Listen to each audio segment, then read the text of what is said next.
Your information station, WTIM. Good morning. You're listening to WTIM, your information station, and our morning show. It's brought to you by People's Bank and Trust, where they put people first, and Landmark of Taylorville.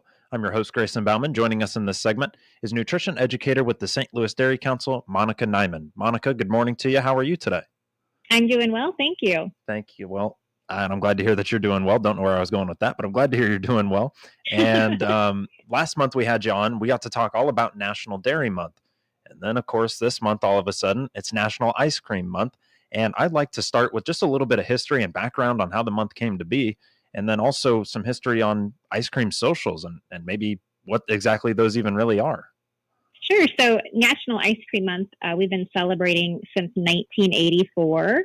And we have President Ronald Reagan to thank for that. He not only enjoyed jelly beans, but also ice cream. And he signed the proclamation for National Ice Cream Month back again in 1984. So we've been celebrating for quite a while. And we also have a National Ice Cream Day. And that actually falls on Sunday, July 20th. It's always the third Sunday of the month.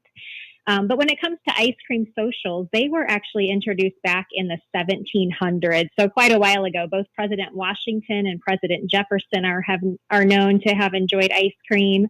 And it wasn't until the mid-1800s, though, that ice cream became available to more people. And that's really because of advances in technology like refrigeration and freezing processes and equipment. And so around that time, the concept of ice cream socials began to take form. And historically, they have been kind of associated with different events that bring communities together, like maybe like a church organization. But everything always revolves around serving ice cream up. So one of the first ice cream socials was held in the late 1860s by the South Dakota Ladies Sewing Society. I find that really interesting. And then over the years, of course, they've been tied to different fundraisers or larger events. Recently, probably a lot of small towns enjoyed 4th of July ice cream socials. So they're a really fun type of event for communities. Would not have really thought about how long ice cream has been around, and I know. For it to have been served in the 1860s at a sewing society kind of puts ice cream into perspective for me. I know, it definitely does. To me, that's like a maybe 60, 70-year-old treat. I don't know. It just doesn't sound like something that would have been around then. So thank you for giving us some background on that. And you also mentioned Ice Cream Day then being the third Sunday of this month, July 20th. So make sure that you have that date marked and you have an excuse for whatever amount of ice cream you'd like to eat. That's right. Free day. If I was looking to host an ice cream social and I want to get some friends or family members together to do so, do you have any recommendations for our listeners out there in putting one on? Sure. So initially, you would just want to kind of pick a fun theme. So you can even just search around your house for different inspiration or repurpose maybe some decorations that you've used in the past. Next, you want to plan your menu. So we always recommend a couple different ice cream flavors along with lots of different toppings. And honestly, the ice cream toppings these days are really endless. So you can do tried and true combinations like chocolate or caramel or strawberry syrups. You can serve nuts or fresh fruit. Crumbled cookies are always a really popular item for ice cream socials. Whipped cream, but some people like to be a little bit more adventurous. So a couple of ideas are to ground espresso beans. So you can sprinkle those, kind of make a coffee, maybe put some caramel sauce on top of that, or even bacon crumbles with maple syrup, because it kind of combines that salty and sweet taste for that. So you can also incorporate ice cream into pies and cakes or cookie sandwiches. And this month, which we'll talk about here in just a minute, is a recipe for s'more ice cream pie. And so that's really going to ramp up some flavor and nostalgia because people really associate s'mores with the summer months. But just make sure you have bowls or cones, utensils, ice cream scoops, all that kind of stuff to go along with your ice cream social. You can pick a serving area. So if you're doing it at home, just on the kitchen countertop, you can decorate that up with some tablecloths and decorations. And then just a little key tip here is for ease of serving the ice cream, you want to take it out of the freezer about 10 to 20 minutes and let it soften a little bit. That way it's a lot easier for your guests to dip into that with the ice cream scoop. Duly noted when I'm eating a pint by myself. So thank you for that as well. You mentioned that s'more ice cream pie recipe. Let's talk about it because I do agree with you. The s'mores, summer months, they go hand in hand, but then you put the ice cream twist on it. How are we doing so? Yeah. So, I mean, I love that kind of combining ice cream in different recipes like this, but this really combines those two classic summertime treats. So, first, you're going to make a really simple graham cracker crust using melted butter, sugar, and crushed graham crackers.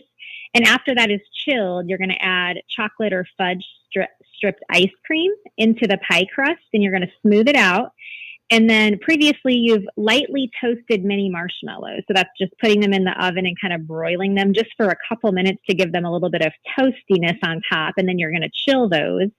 So you're going to top that ice cream with those toasted mini marshmallows with a drizzle of chocolate syrup. It's going to be ready to serve about 2 hours after you freeze it. So this is just a really great treat. If you've never made something like this before, if you have people over, even if it's just for a backyard barbecue or picnic, this type of dessert, people are going to say, "Oh my gosh, this is so delicious. Like, can I have the recipe for this?" So it's super simple, easy to make, and it really does combine both of those kind of summer treats together. One plus there. Should be easy to pass that recipe along just by visiting stldairycouncil.org and doing so. And with it being about 8:45 this morning, you're already making me hungry, Monica. I was kind of envisioning the pie itself a little bit as you were mentioning chilling the fudge and getting the drizzle right. And my God, that sounds good. However, I'm wondering, where does ice cream kind of fit in today's dairy industry? Obviously, Yeah. in my mind, it's probably a large portion of it or a big part of it, but where does that kind of fit today and how does that look like? Yeah, so most people don't really think about the ice cream industry. No, actually, you're not really ever thinking about any type of industry and how much, sales are made. But according to the International Dairy Foods Association, ice cream companies in 2024 produced more than 1.3 billion gallons of ice cream. That's a lot of ice cream. And this industry contributes about $11 billion to the economy and provides about 27,000 jobs for people who are working in the plants and distribution and that sort of thing. And of course, the St. Louis Dairy Council represents Missouri and Illinois dairy farmers. And so they're producing milk that goes into ice cream production. About 9% of all milk produced in the U.S. is produced for ice cream. It takes 1 gallon of ice cream does require 3 gallons of milk. So kind of putting that into perspective, it's similar to cheese. It takes a lot of milk to make these types of products. And one dairy cow, though, does produce enough milk to make about 9,000 gallons of ice cream in her lifetime. So I think that's kind of an interesting statistic. Well, 10% of all milk going to ice cream, that stands out to me. 9,000 gallons from just one cow. So we've got a lot of cows to probably thank for as much ice cream as we're taking down if we're making sure 1.3 billion gallons of ice cream are taken care of just in 2024. Yeah. All pretty really impressive, honestly, numbers. And you see the tubs, but you don't really think about, as you mentioned, the industry part of it. So very interesting there. And let's say I am wanting to dig into a pint or maybe a gallon. I don't know if I'd advocate for that, but how can I not trick myself, but how can I understand that there are still some nutritional aspects to that ice cream I'm eating? Right. So when we talk about nutritional aspects, we're comparing this to other types of desserts. So the number one ingredient in ice cream is milk. And so we know that milk contains all of those different types of essential nutrients like calcium and protein and carbs. But it's also important when it comes to ice cream to think about the portion size. Most ice creams range from about 150 to 250 calories per serving. And a serving from a nutrition perspective is only about a half of a cup. So if you think about some of the sizes that, these ice cream shops or restaurants that serve ice cream for dessert, the portion is usually a lot more than a half of a cup. So just kind of think that through because it's considered a treat. It's not considered a dairy serving. So has a lot more nutrition than other desserts, like maybe your basic cakes or cookies, because it has milk in it. But as dietitians, we always say everything can fit in moderation. Ice cream can be a part of your balanced diet. If I love ice cream. It's just a treat for me. So it provides enjoyment. It has a little bit of nutritional benefits. It doesn't count as a dairy serving. A quick question for you before in the second segment today, we kind of want to talk about making ice cream at home. I'm excited to talk about that. Let's say I tell you I've got no time. I'm just too busy to make some ice cream at home. Are there any brands or anything that you might recommend in terms of keeping that calorie count low, but still having ice cream to enjoy? So, not brand specific, but I always tell people look at your food labels, because that label is going to tell you how many calories per serving. There are a lot of options out there. You have your regular ice creams, you have light versions, which are made with a lower fat milk. You have yogurt based ice creams. You have novelties that are pre-packaged for you. I find that easier to not overeat whenever it's like I get one bar or one cone instead of kind of going back for more and more. So there are lots of options out there. There's low carb, lower sugar. So whatever your lifestyle preferences are, you'll be able to find something in the ice cream case. But again, it all boils down to reading the food label and kind of watching your portion sizes. I have also found that if I have a gallon, it's a lot more likely to go in a quick amount of time than a pint. Sometimes I'll conserve a pint just because I know that's all I've got. So, and a gallon of Moose Tracks will go quick. But Monica Nyman, nutrition educator with the St. Louis Dairy Council, joining us here by phone today. And we're talking a little bit about how July, transitioning from June as National Dairy Month, July as National Ice Cream Month. When we come back around, we'd like to talk to you a little bit about making ice cream and how basic ingredients and other things like that are going to go into it and get you that type of ice cream consistency you're looking for, and some different methods in making it as well. We'll be right back. You're listening to WTIM, your information station. Your information station, WTIM. Darren Seaton here, the new manager at Taylorville Home Source, your local design center. Ready to spruce up your home for summer? We have all your flooring solutions plus custom kitchen designs and beautiful countertops in laminate or quartz. Brighten your living space with summer-ready flooring and cabinets that will impress your guests. Our experienced in-house installer and contractors are ready for your summer projects. See me, Darren Seaton, at your local design center, Taylorville Home Source. Hi, I'm Brenda Elder, Executive Director of the Shelby County Economic Development Corporation. If you're looking to grow your business, we're here to help. From supporting our local businesses to attracting new investment, everything we do is focused on building a brighter future for Shelby County. We sponsor job fairs to connect local talent with great employers and inspire entrepreneurs through the Shelby County CEO program. Click on our icon at TaylorvilleDailyNews.com. Shelby County Economic Development, growing business, growing community. I'm Will Perkins, President and CEO of the Taylorville Community Credit Union. TCCU is proud to be the exclusive sponsor of the Miller Media Group Community Spotlight, allowing a different nonprofit organization to be highlighted on WTIM, WMKR, and WRAN each month. The Senior Citizens of Christian County, located at 701 West Adams in Taylorville, provides services such as non-emergency transportation, legal advice, and meals through our Meals on Wheels programs. Hi, I'm Jen Verardi, the director of the Christian County Senior Center, and along with these services, the center offers a place to socialize and stay active, mostly trips to Springfield, bags tournaments, day trips to local establishments, and so much more. Stop by the Senior Center today and discover the wonderful things that we have to offer. This is Cammie Payne, General Manager of the Miller Media Group. We, along with TCCU, are proud to bring you the Community Spotlight each month. TCCU is proud to be the exclusive sponsor of the Miller Media Group Community Spotlight. Come join us. You'll wonder why you waited. Member NCUA. Double your impact with sight and sound. Reach customers through our 6 regional radio stations. Plus, capture their attention with our 36 by 72-inch digital billboard right on Route 29 in Taylorville. That's nearly 11,000 drivers seeing your message every single day while they're already listening to your radio ads. Ready to maximize your reach? Call your regional radio account manager today and put your business in front of eyes and ears across central Illinois. Regional radio is where your message gets noticed. Just Beds are the yawn exterminators, and they can give you a better night's sleep. Choose from Bemco, Chatham & Wells, Sealy, Simmons, and Tempur-Pedic. Find out the many models and styles available on their updated website by clicking their icon at TaylorvilleDailyNews.com. At Land of Lincoln Credit Union, you can bank on learning more. Find out how they can help you and your family with their products and services by clicking their banner ad on top of the police blotter page of TaylorvilleDailyNews.com.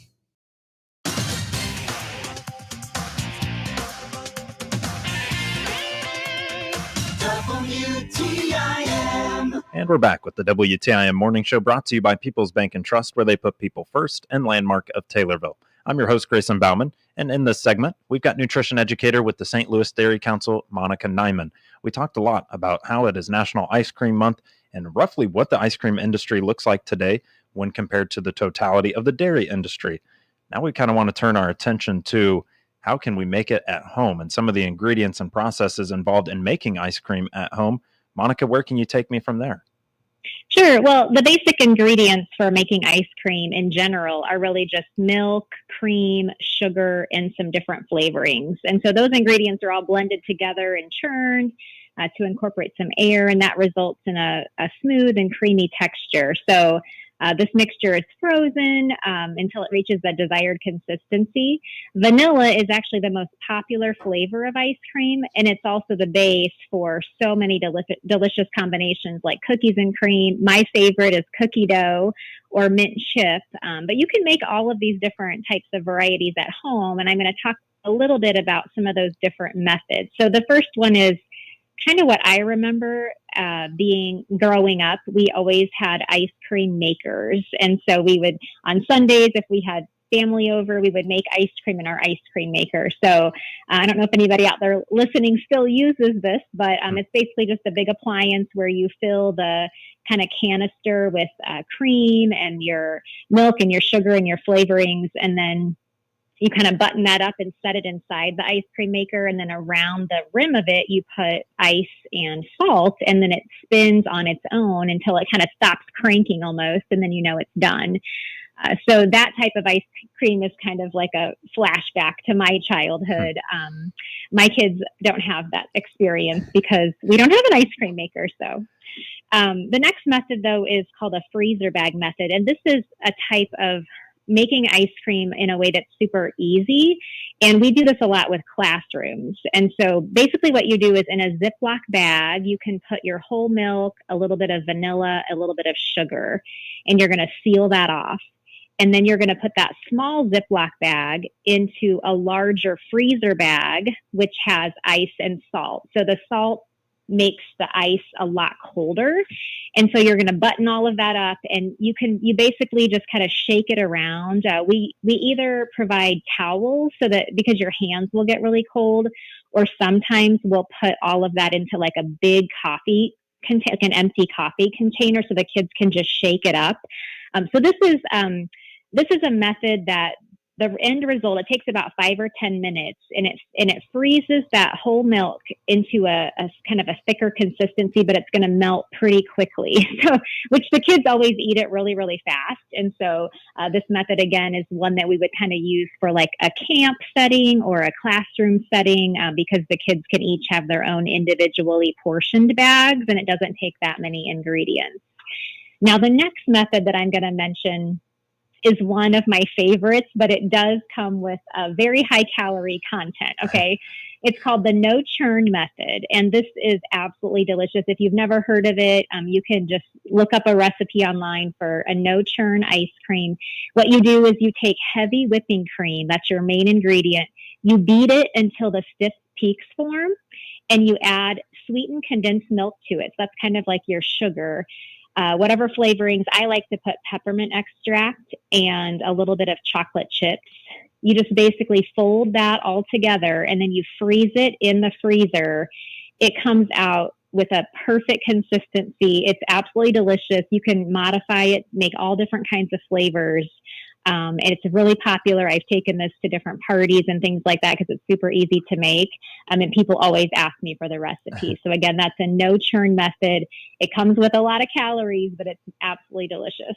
Well, Monica, breaking down right there, the no churn method, freezer bag method, and using an ice cream maker. I've not used an ice cream maker personally, seen it in work, and but the freezer bag method is a whole lot of fun for not only camping, but just day camps and things like that, as you had mentioned. Monica, for those that are going, hey, I want to find out more, where can listeners go to find more information with just a few more seconds left? Sure. So you can check out our website. It has all of the information I've talked about today, which is stldairycouncil.org. And perfect. And you can find that recipe of the month we talked about earlier, that s'mores ice cream pie, there as well. Monica, thank you for your time today. You're welcome. Again, Monica Nyman, nutrition educator with the St. Louis Dairy Council, here on WTIM, your information station. The Big 870 WTIM Assumption Taylorville. 96.1 FM Taylorville. 107.5 FM Shelbyville. 107.9 FM Pena Nokomis. At the Hunt store following an aerial tour of the Texas Hill Country where all that flood damage left more than 100 people dead. Just in the Kerr County area alone, there are 160